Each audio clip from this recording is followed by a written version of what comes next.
Hello everyone, সবাইকে জানাই শুভ রথযাত্রা। রথযাত্রার দিন রথের মেলায় গিয়ে তো আমি দারুণ মজা করেছি। তোমরা কারা কারা রথের মেলায় গেছো আমাকে একটু কমেন্ট করে জানাও তো। আমি তো প্রথম দিনই রথের মেলায় চলে গেছিলাম। আর দেখো, এখানে আমি মেট্রো স্টেশনে চলে এসেছি। মেট্রো স্টেশনের নিচে এসে দেখছি এখানে প্রচুর বাচ্চা রথ নিয়ে দাঁড়িয়ে আছে।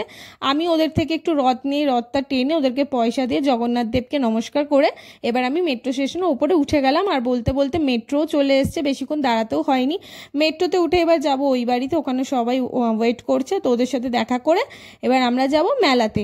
তো পাড়ায় এসে দেখি আরেকটা বাচ্চা কি সুন্দর করে রথটা সাজিয়েছে। তারপর আবার একটু রথ টেনে ঠাকুরকে নমস্কার করে চলে এলাম। এবার দেখো এসেই মেলাতে ঢুকে পড়েছি আর এসে এই বেলুনের দোকানটায় দাঁড়িয়ে পড়েছি। আমি ফার্স্ট টাইম এই বেলুন ফাটানোর এটা করছি। আমি কোনোদিনই ফাটাইনি এরকমভাবে বেলুন, হয়নি, তাই জন্য আমি হেসে ফেলেছি। এখানে এবার কাকিমা তো হাসতে হাসতে পাগল হয়ে যাচ্ছে, সে ধরতেই পারছিল না। তো যাই হোক করে ফাটিয়েছে, আমরা কিছুই গিফট পাইনি। আর এরপর আমরা মেলার সামনের দিকে চলে যাচ্ছিলাম।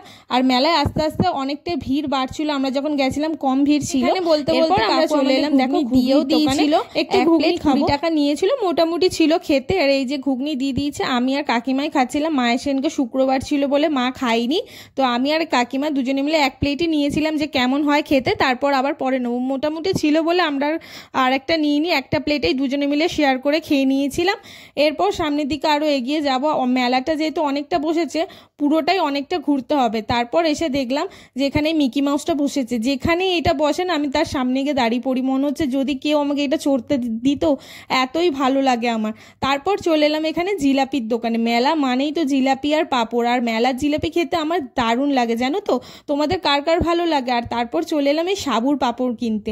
মেলায় যাবো আর সাবুর পাঁপড় কিনবো না, সেটা তো হতেই পারে না। তো আমি সাবুর পাঁপড় থেকেও আরো অনেক পাঁপড় কিনে নিয়েছিলাম। তো তারপর এবার চলে এলাম এখানে ক্লিপের দোকানে। এখানে এই ক্লিপগুলো যেগুলো বেশ ট্রেন্ডিং চলছে, এই ক্লিপগুলো দেখছিলাম। তো ভাবছিলাম যে কিনবো কি না, তো ওইটাই জিজ্ঞাসা করছিলাম মাকে। তো মা বললো হ্যাঁ নে, ক্লিপগুলো দেখতেও বেশ সুন্দর লাগছিল। তো এখানে ক্লিপ আমি পছন্দ করে ক্লিপ কিনেও নিয়েছিলাম। তারপর দেখলাম মাকেও বললাম, মাও বললো তাহলে আমিও নিই ক্লিপগুলো। আর সত্যি কাকুর দোকানে কিন্তু প্রচুর ক্লিপের ভ্যারাইটিস, দেখো সুন্দর সুন্দর ক্লিপও এসছে, এত ভালো লাগছিল। তো ওখান থেকে আমরা দুজনে মিলেই ওখানে ক্লিপটা কিনে নিলাম। কেনা হয়ে গেছে। এবার আমরা চলে যাব কাঁচের কাপ প্লেটের দোকানে। আর এই মেলা মানে কাঁচের কাপ প্লেটের দোকানে আমাকে আসতেই হবে। আমাকে মনে হয় কেউ একটু টেনে নিয়ে যায়, এত ভালো লাগে। এইখানে আমরা কটা প্লেট দেখছিলাম আর বাটি দেখছিলাম, এই যে কালো কালো প্লেটগুলো। আর এই বাটি দেখছিলাম, কত করে দাম দরও করছিলাম। আর কিছু কাচের জিনিসও জিজ্ঞাসা করছিলাম। তো ওখান থেকে কিছু কেনাকাটা করার পর এবার চলে এলাম এই যে পটেটো টুইস্ট না কি বলে এটা খেতে।